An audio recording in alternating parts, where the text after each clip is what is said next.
우리 함께 이 말씀 봉독하겠습니다. 그러므로 이제 그리스도 예수 안에 있는 자에게는 결코 정죄함이 없나니 이는 그리스도 예수 안에 있는 생명의 성령의 법이 죄와 사망의 법에서 너를 해방하였습니다. 아멘. 오늘 로마서 8장 1절로 2절 말씀을 통해서 자유를 얻는 기쁨이라는 제목으로 은혜를 나누기 원합니다. 1998년 포항에 사는 이 장영욱 씨라는 사람에게 한 통의 전화가 걸려왔습니다. 중국에서 걸려온 전화예요. 그 전화를 건 사람이 뭐라 그러냐면 이렇게 얘기합니다. 내가 아버지를 데리고 있다. 이 전화를 받은 거예요. 그래서 이게 너무나 황당한 거죠. 왜 황당하냐? 이 영욱 씨의 아버지는요, 영욱 씨가 태어난 지 4개월이 되었을 때, 다시 얘기해서 이 아버지의 27세의 나이로 사망 신고를 받았습니다. 그렇기 때문에 죽었다고 생각했던 그 아버지가 갑자기 살아있다라고 45년이 지난 그 후에 살아있다라고 전화가 왔으니 너무나 당황스러운 거예요. 그 믿지 못하고 사기 전화 많잖아요.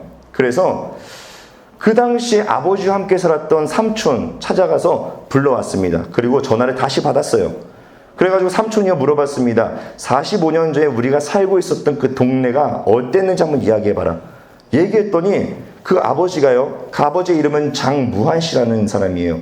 그 사람이요 45년 전에 있었던 그 배경을요 마치 본 것처럼, 지금 있는 것처럼 낱낱이 이야기하는 거예요. 어디에 작은아버지 댁이 있었고, 어디에 형님 댁이 있었고, 어디에 누가 있었고, 이런 얘기를 정확하게 얘기하는 거예요. 그러고 나니까 진짜 내가 알고 있는 그 형님인가? 진짜 우리 아버지인가? 생각하고 중국으로 건너갔습니다.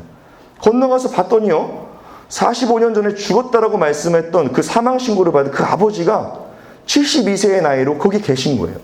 너무나 놀랍죠. 이 사건이요 어떻게 돼 있었냐, 그래서 너무나 궁금한 거예요. 가장 놀란 사람이 누구겠어요? 그 당시에 남편을 잃었다고 생각하는 아내분이, 그 어르신이 너무나 놀란 거예요. 그 남편을 보고 너무나 놀랐어요. 왜냐하면 당시에 남편은 27세에 사망신고를 받았지만 아내분은요 그 당시에 고작 23세밖에 안 됐어요. 그러니까 그 어린 나이에 그 마음이 얼마나 아팠겠어요. 남편, 이제 아들이 이제 4개월 만에 태어났고, 그 남편은 갑자기 죽었다고 사망신고가 왔고, 너무나 그렇게 힘들게 45년을 지내왔는데, 이제 와서. 그래서 물어봤어요. 당신 어디 있다가 여기 왔냐? 이제 연락했냐? 했더니 하는 말이 뭐냐면, 북한에 갇혀 있었다라는 거예요. 북한에 갇혀 있어서 45년 동안 북한에 갇혀 있다가 목숨을 걸고 72세의 나이에 두만강을 건넜다라는 거예요. 그래서 겨우 지금 중국에 와서 도움을 요청한 거예요. 가족들에게. 이렇게 된 전말이 이렇습니다. 1952년 11월에요. 그에게 군대 입영 통장이 입대 영장이 날라옵니다. 그 입대 영장을 받고 군대에 들어갔어요. 다행히도 이분이요 경상도 분이어서 부산에 배치됩니다. 후방이죠. 후방에 배치돼서 잘 살아가고 있어요. 근데 이 당시에는요 52년도에 알다시피 6.25 전쟁 그 기간이에요. 그러고 있다가 얼마 되지 않아서 53년 7월쯤에 되어서 곧 휴전된다라는 소문이 들려옵니다. 그러니까 너무나 기쁜 거예요. 희망이 생기는 거예요. 휴전되면은 내가 사랑하는 아내와 그리고 태어난 지 얼마 되지 않은, 여태까지 한 번도 보지 못한 군부대 들어와서 태어난 그 아들을 볼 수 있겠구나. 너무나 기쁘다 하고 있는 찰나에 갑자기 이런 통보가 왔습니다. 부대 전원 동부전선으로 이동한다 라는 이야기한 거예요. 이 말은 알다시피 최전방으로 이동하라는 명령이에요. 1953년 7월 그때 갑자기 동부전선 최전방으로 올라가라는 이유는요 이런 겁니다. 해방되기 바로 전에 이 남과 북이 한 뼘이라도 땅을 더 차지하기 위해서 막 전쟁을 치는 치열한 상황이에요. 그러다 보니까 후방에 있는 병력까지 동원되어서 전쟁을 해야 되는 상황이에요. 근데 이 장무한 씨가요, 당시에는 장무한 이 일병이 그 당시에 전방 중에서도 최전방으로 들어가게 되었어요. 그 안에서 열심히 밤낮 잠도 못 자고 계속 전투를 벌였습니다. 총 쏘고. 그러다 갑자기 어느 날 자기 옆으로 수류탄이 떨어졌다고 얘기해요. 그래서 수류탄이 터지자마자 정신을 잃었다라는 거예요. 그리고 나서 깨어보니까 이 인민군들이요, 공산당 인민군들이 다 중공군들이 총을 대고 자기를 겨누고 꼼짝 말라고 하고 있었다라는 거예요. 그렇게 북한으로 곧 잡혀가게 된 겁니다. 그렇게 끌려가고 일주일 뒤 1953년 7월 27일에 해방됩니다. 1954년 7월 27일 일주일 뒤에 휴전되고 전쟁이 끝났다라는 거예요. 근데 일주일 전에 포로로 잡혀가게 되었다라는 거죠. 국군 포로가 끌려간 곳이 어디인지 아시죠? 아오지라는 곳이에요. 대부분이 아오지로 끌려갑니다. 제가 이걸 설명하는 프로그램을 보면서 그 아오지가 어디 있는지 알게 되었어요. 우리나라 지도 보면 이렇게 호랑이처럼 이렇게 생겼잖아요. 그 맨 꼭대기에 있습니다. 그 꼭대기에는 뭐가 돼 있냐면 경계선이 있는데 이쪽은 러시아, 이쪽은 중국, 그리고 북한이 있는 거예요. 왜 그곳으로 끌려가냐? 도망가지 못하게 하려고. 왜 이쪽도 공산당, 이쪽도 공산당. 그렇기 때문에 갈 수가 없는 거예요. 그래서 이 사람은 거기서 아오지에서 탄광일을 계속한 거죠. 연명하면서 산 겁니다. 그 탄광일을 하는 거 쉽지가 않았다라는 거예요. 겨울에는 기본 영하 30도까지 떨어졌다고 합니다. 근데 옷 한 벌을 주고 사계절을 나게 한 거예요. 그래서 얼어서 동상에 걸려서 다리가 잘라지든 상관이 없는 거죠. 그냥 일해라라는 거예요. 뿐만 아니라 먹을 것을 주지 않으니까 너무나 배가 고파가지고 쥐를 잡아먹다가 병에 걸려서 죽고, 그리고 풀 뜯어먹다가 독성이 있는 걸 잘못 먹어서 죽고, 그리고 탄광의 그 갱이 무너져서 사람들이 깔려서 죽어가고 있는데 사람들은요 쳐다도 보지 않는다는 거예요. 도와주지도 않고 돌멩이 좀 치워주면 살 수 있는데 그냥 죽으라고 냅둔다는 거예요. 이유가 뭐냐? 포로이기 때문에. 단지 이유는 아주 단순하다라는 거예요. 포로이기 때문에 그 사람들의 생명권 아무 중요하지 않다라는 겁니다. 장무한 일병은요 지금 이런 지옥에서 살아남은 거예요. 이분이 얘기하는 게 뭐냐면 머릿속에 이런 생각밖에 없었답니다. 분명 우리를 데리러 올 거야. 곧 올 거야. 전쟁도 끝났다고 하니까 이제 포로 교환을 하겠지 라고 했습니다. 그렇게 1년이 지나가요. 1년이 지나간 다음에 들려오는 소식이 뭐냐? 우리 포로 교환이 끝났다 라는 거였어요. 그곳에 모여있는 사람은 눈으로만 봐도 수백 명이에요. 그런데 포로 교환이 끝났다라는 겁니다. 통계적으로 보니까 포로 교환이 끝나고, 그리고 지금 통계적으로 보면 아직도 그곳에 남아있는 분들이 6만 명이 넘는데요. 이 포로 교환이 끝난 1954년 이후로 탈출한 사람은 고작 81명인 겁니다. 이 81명 중에 장무한 일병이 있는 것 뿐이에요. 6만 명은 아직도 돌아오지 못했어요. 이러한 지금 상황이라는 거예요. 남에서 북으로 당시 1년 동안에 포로 교환을 한 숫자가 어떻게 되냐면, 남에서 북으로 보내준 사람이 인민군 포로 7만 6천 명을 보내줬어요. 그런데 북에서 남으로 온 사람은 고작 8,300명밖에 안 됐다고 합니다. 10,000명도 안 돼요. 7만 6천 명을 보내줬는데 10,000명도 안 되는 숫자를 우리에게 보내준 거예요. 참 의문점이 남죠. 왜 이런 일이 일어날까? 왜냐하면요, 이 북에서요 남에게 통보하기를 이렇게 통보했습니다. 전쟁 포로들을 한 명도 남겨놓지 않고 모두 남조선으로 송환하였다. 이곳에 남은 사람들은 남조선에서 더는 살래야 살 수 없어 참다운 인생이 꼽히는 존엄 높은 공화국의 품으로 의거한 사람들이다. 남조선으로 되돌아가겠다고 하는 사람은 단 한 명도 없다 라고 통보했기 때문에 끝난 겁니다. 우리는 너희들에게 돌려줄 사람이 없다. 왜냐? 이 사람들은 너희들과 함께 살기를 원하지 않고 여기서 살겠다고 한다. 여기가 천국이라고 한다 라고 거짓말을 한 거예요. 그 너무나 절망스럽죠. 그럼에도 불구하고요, 거기에 있는 사람들이 어떤 생각을 했냐? 그래도 훗날이라도 분명 우리를 데리러 올 거야 라고 생각했다는 거예요. 그렇게 1년이 지나고 3년이 지나고 10년, 20년, 30년, 40년이 지나도 아무런 일이 일어나지 않았다라는 거예요. 그래서 45년 만에 이 장무한 일병은 탈출한 겁니다. 목숨 걸고 72세의 나이로.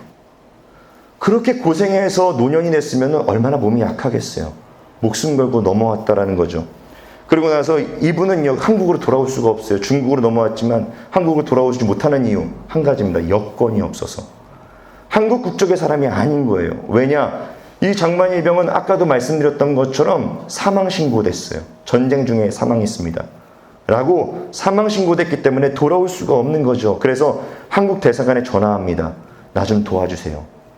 나 좀 도와주세요. 근데 한국 대사관의 대답은요, 우리는 도와줄 수가 없습니다 라는 거예요. 왜냐?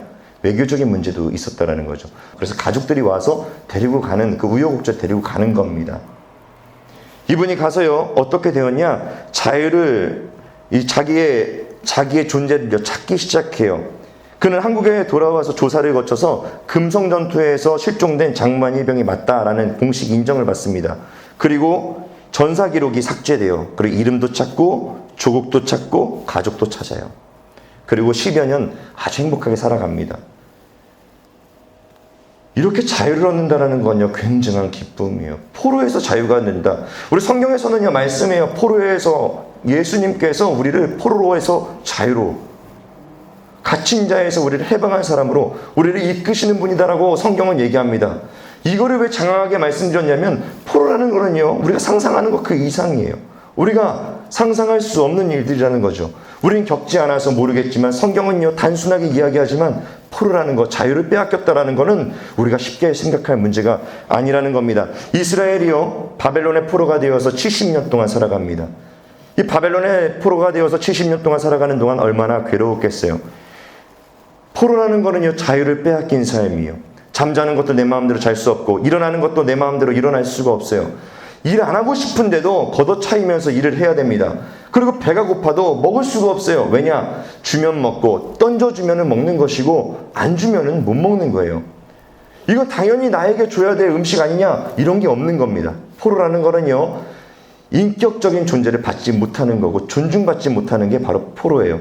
자유를 빼앗긴 겁니다.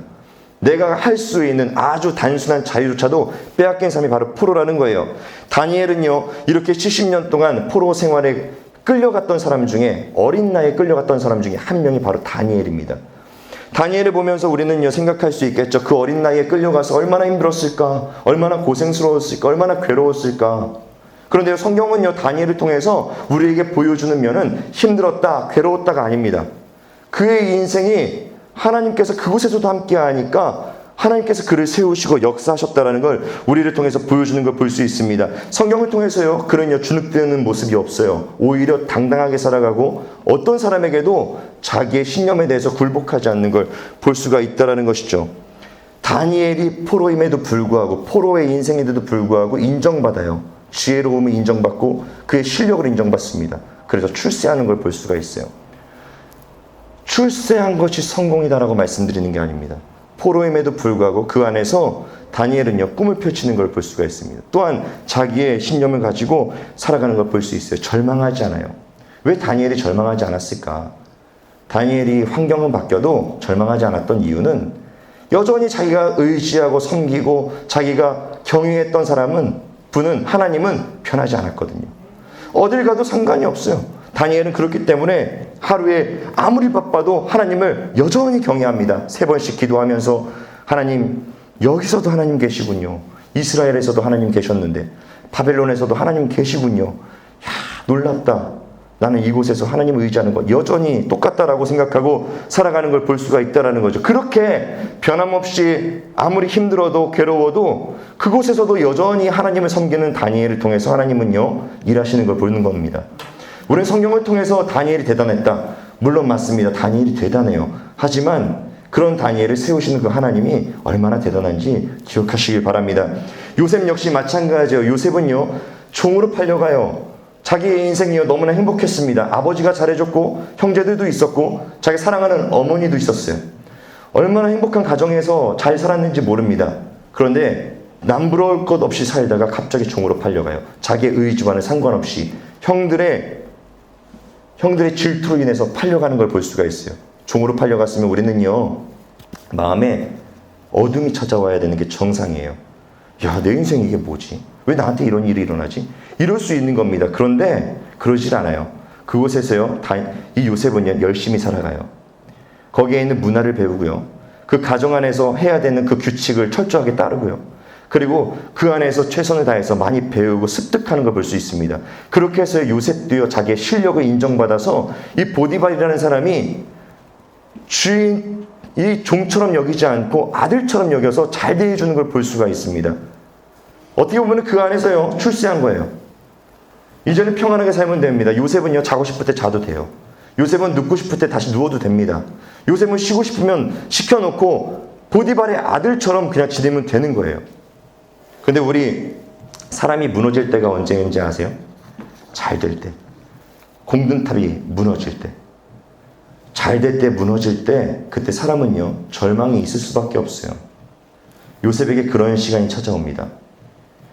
요셉에게요 아주 잘 되고 형통하고 이제 조금 살만하다, 이제 조금 된 것 같다, 내 인생이 이제는 풀리는구나 할 때 모함을 받아서 감옥에 갇힙니다. 그러면 절망할 만도 하잖아요. 근데 절망하지 않아요. 감옥에 갇혔는데도 불구하고 그 안에서 열심히 간수장을 도우면서 열심히 일합니다. 간수장이 인정을 해줘요. 감옥인데 자유롭게 지내요. 이 말도 안 되는 일들이 계속 벌어지는 걸 우리 성경을 통해서 보는 겁니다. 요셉이 그럴 수 있었던 것, 그에 대해서 성경은 이렇게 말씀합니다. 여호와께서 요셉과 함께 하심이라, 여호와께서 그를 범사에 형통하게 하셨더라. 여호와 하나님이, 야훼 하나님이 요셉과 함께 하셨기 때문에 요셉이 어디를 가든 괜찮더라. 그거예요. 다니엘에 대해서도 이렇게 말씀합니다. 다니엘이 다리오 왕의 시대와 바사 사람 고레스 왕의 시대에 형통하였더라. 두 왕을 섬겼습니다. 다니엘이요. 두 왕이 바뀌는데도 불구하고 다니엘은요, 두 왕을 섬기면서 다니엘이 형통함을 느껴요. 뿐만 아닙니다. 여기서 보면은 두 명의 왕을 다스리는 동안 다니엘이 보좌함으로 인해서 하나님께서 두 왕의 시대 자체를 복되게 하시는 걸 볼 수가 있어요. 아브라함을 통해서 하나님 말씀하신 게 있습니다. 내가 너에게 복을 줄게라고 하지 않으셨어요. 내가 너로 하여금 복의 근원이 되게 하겠다 말씀하시는 걸 보는 겁니다. 하나님과 함께 한다는 거는요 그런 거예요. 나만 복 받는 게 아니라 나로 인해서 복이 흘러 넘쳐서 너무나 많아서, 하나님의 축복, 하나님의 역사가 너무나 많아서 흘러 넘쳐서 옆에도 다 잘 되는 것. 하나님의 일하심은요 이런 겁니다. 지금은 조금 미흡하나 나중은 창대하리라 말씀하시는 거는 바로 그런 뜻이에요. 지금은 조금 힘들 수 있어. 왜? 훈련의 기간이니까. 이 안에서도 나를 경외하며 나와 함께 동행하면, 그러면은 너만 잘 되는 게 아니라 흘러 넘쳐서 나중은 창대하게 하리라. 너만 창대하는 게 아니라 너 옆에 있는 사람들까지도 다 창대하고 복되게 하리라 라는 게 하나님의 뜻이고 마음이라는 걸 기억하시기 바랍니다. 우리가 자유가 없다라고 느끼는 순간은요 누군가에게 억압당할 때예요. 포로가 되었다는 것, 자유가 없다라는 것, 감옥에 갇혔다라는 것, 너무나 괴롭죠. 내가 자유가 없어 힘들어해요. 사람들은요 자기의 자아의지를 붙잡고 너 그렇게 하지 마 라고 하면요 사람들은 너무나 힘들어합니다. 왜? 이것도 내 마음대로 못해? 왜? 이것도 내 마음대로 하면 안 돼? 라고 생각할 수 있어요. 이거는요 우리가 표면적으로 보이는, 어떻게 보면 감옥이라고 볼 수 있다는 거죠. 표면적으로 보이는 포로, 이것만이 근데 내 자유를 빼앗아가는 게 아닙니다. 진짜 무서운 거는 내 스스로가 감옥에 가두어 놓고 그 안에 틀을 짜놓고 그 안에 가두어 버리는 것, 그게 더욱더 위험하다는 걸 기억하시기 바랍니다. 이게 어떤 거냐? 어딘가에 시선이 꽂혀서 헤어나오지 못하는 것, 그게 바로 나를 가두는 역할, 행위라는 것을 기억하시기 바라요. 성공에 시선이 꽂히면요 성공하기 위해서요 모든 수단과 방법을 다 끌어들입니다. 나는 성공해야 되기 때문에, 내 목표가 저기에 있기 때문에 저기에 꽂혀서 아무것도 보이지가 않아요. 마치 경주마가 다 가려놓고 거기만 향해서 달려가듯이 그게 맞는 것처럼 막 달려갑니다. 나중에 가서 내 건강이 지금 해로운지 아니면 내 가정이 파탄나고 있는지 아무것도 인지하지 못하고 글로 가는 거예요. 자기 자신을 가두어서, 성공이라는 테두리에 가두어서 자기 혼자 자유를 빼앗고 자기 혼자 가두어 놓고 모든 걸 잃을 때까지 모르는 걸 볼 수가 있어요. 마찬가지로 어떠한 부류는요 작은 거짓말로 시작해서 그 거짓이 점점 커져서 자기를 올가매는 경우도 있어요. 지금 이 순간만 벗어나면 돼. 그래서 거짓말을 합니다. 그 거짓말을 덮기 위해서 또 다른 거짓말을 해요. 그 거짓말을 덮기 위해 또 다른 거짓말을 합니다. 근데 이렇게 살다 보면요 이런 사람들이 있어요. 자기가 진짜 거짓말이 뭔지 사실이 뭔지를 분간하지 못해요. 자기가 지금 거짓말이 이게 지금 사실인 거야 라고 생각할 때도 있고, 사실이 마치 거짓말처럼 느껴지기도 하고 혼란스러운 거예요. 자기 자신을 이상하게 포장해 가는 겁니다. 이런 것처럼 자기를 가둬놓는 것들이 있다라는 거예요. 좋은 것이든 나쁜 것이든 그 안에 꽂혀서 살아가면 그게 내가 사는 길이야 라고 속고 그 안에 꽂혀버리면은 나올 수가 없다라는 것이죠. 한 부류는 성공의 테두리에 가둬놓고 성을 쌓아가요. 한 부류는 거짓말을 하면서 완전 범죄했다라고 생각하면서 자기를 꽁꽁꽁 싸맵니다. 그리고 아주 여리고 성을 만들어 가요. 아무도 들어올 수 없는. 하지만요, 이들이 무너질 때가 언제냐? 공든탑을 무너뜨릴 때, 공든탑이 무너졌을 때, 성공의 탑이 무너졌을 때, 그리고 자기가 꽁꽁 싸맸던 그 성곽이 무너져서 자기의 치부가 드러날 때, 자기가 여태까지 했던 거, 숨기고 싶었던 거 드러날 때 사람은 무너지고 절망하는 거예요. 스스로가 감옥을 만들어서 성공의 프로가 되고, 그리고 거짓의 프로가 되고, 죄의 프로가 되고, 게임의 프로가 되고, 음란의 프로가 되고, 재물의 프로가 되고, 권력의 프로가 되는 것, 이것만큼 무서운 게 없다는 걸 기억하시기 바랍니다. 하나님께서는요, 이 안에서 우리를 자유롭게 해주시는 분이라는 걸 기억하시기 바라요. 요셉은 왜, 다니엘은 왜 이 안에 빠지지 않았을까? 그렇기 때문에 우리는요, 생각해 볼 수가 있고, 우리는 알 수가 있습니다. 요셉은 자기의 인생이 종으로 팔려가도 절망하지 않았던 이유, 그리고 2년의 시간 동안 감옥에 갇혀 있는데도 절망하지 않았던 이유, 그리고 다니엘은 자기 사자굴에 던져지는 그 순간에도 낙심하고 자기 인생을 포기하고 절망스럽게 여기지 않았던 이유, 사람들이 모함하고 끌어내리려고 하고, 그리고 자꾸 괴롭혀도 마음이 상하지 않았던 이유, 내 인생은 왜 이럴까? 왜 그럴 수 있었을까? 그 이유는요, 이들이 쌓아가던 성은, 이들이 쌓아가고 있었던 것들은 우리가 생각하는 성공, 권력, 총리가 되기 위해서 목표점, 그런 것들이 없었다라는 거예요. 그런 게 아니라 이들의 공통점은 잘 이겨낼 수 있었던 것, 요셉과 다니엘은 평생 쌓아오던 것, 그거는 하나님과의 친밀한 관계예요. 아주 간단한 겁니다. 고작 그거야? 맞습니다. 고작 그거예요. 어려운 게 아니에요. 아무나 할 수 있는 것, 어린아이들도 할 수 있는 것, 노년이 되어서 몸에 힘이 없어도 할 수 있는 것, 힘이 있어야 꼭 할 수 있는 게 아니라 실력이 없어도 할 수 있는 것, 지혜롭지 않아도 할 수 있는 것, 누구나 할 수 있는 거예요. 하나님과 관계를 친밀하게 쌓아가는 것. 포로로 잡혀갔어도 하루 3번씩 왜 기도했겠어요? 종으로 팔려갔는데도 하나님을 왜 의지했겠어요? 감옥에 갇혔는데도 절망하지 않고 하나님께 감사했던 이유가 무엇일까요? 아주 단순했던 거예요. 이들이 쌓아가는 목표는요, 나는 저길 갈 거야 라고 하지 않았다는 거예요. 하나님, 나와 함께 하여 주옵소서. 네, 오늘도 하나님께 기도합니다. 하나님께서 저 보고 계시죠? 제가 포로지만 그래도 이 안에서 하나님께서 저를 통하여 일하실 줄 믿습니다. 하나님께서 하실 거예요. 저는 알아요. 라고 한다는 걸 기억하시기 바랍니다. 그러므로 우리는요, 여기서 알 수 있는 거는요, 우리에게 자유를 주고 해방을 주는 거는 어떤 현상, 내가 잘 되는 거, 내 목표를 이루는 게 아니라, 자유는 하나님께로부터 구하고 하나님께로부터 오는 것이다라는 걸 우리는 알 수 있는 겁니다. 그렇기 때문에 오늘 로마서 8장 1절로 2절에는요, 이렇게 말씀하는 거예요. 그러므로 이제 그리스도 예수 안에 있는 자에게는 결코 정죄함이 없나니, 이는 그리스도 예수 안에 있는 생명의 성령의 법이 죄와 사망의 법에서 너를 해방하였음이니라. 아멘. 이렇게 말씀하는 겁니다. 우리를 해방하는 것은 바로 생명과 성령의 법, 바로 하나님의 법이, 하나님께서 예수 그리스도가 우리를 자유케 한다는 걸 믿으시길 바랍니다. 예수님 안에서 우리는요, 불편한 환경이라 해도, 무함의 어려움을 겪는 아주 괴로운 상황이라 해도, 괴로움 속에 시달리며 살아가고 있다고 해도, 예수님 안에 들어가면 우리 이 상황 가운데서 해방시켜 주시고 벗어나게 해주신다는 걸 기억하시기 바랍니다. 예수님께 많은 사람이 병으로부터 자유롭기 원해서 모여든 사람들이 있었습니다. 또 마찬가지로 마음의 아픔으로부터 자유롭기 원해서 모여든 사람이 있었어요. 그리고 귀신 붙어서 내 자녀를 괴롭히게 하는, 그래서 그곳에서 벗어나지 못하는 그 아들을 자유롭게 하기 위해서 모인 사람도 있었습니다. 또한 죄책감에 사로잡혀 두려움에 자유롭기 원해서 이 죄책감 때문에 살 수가 없어서 모여든 사람도 있었어요. 그렇게 수많은 사람들이 모여들었을 때 예수님이 하신 말씀이 있습니다. 요한복음 15장 5절로 7절 말씀이에요. 이렇게 말씀하세요. 나는 포도나무여 너희는 가지라. 그가 내 안에 내가 그 안에 거하면 사람이 열매를 많이 맺나니 나를 떠나서는 너희가 아무것도 할 수 없음이라.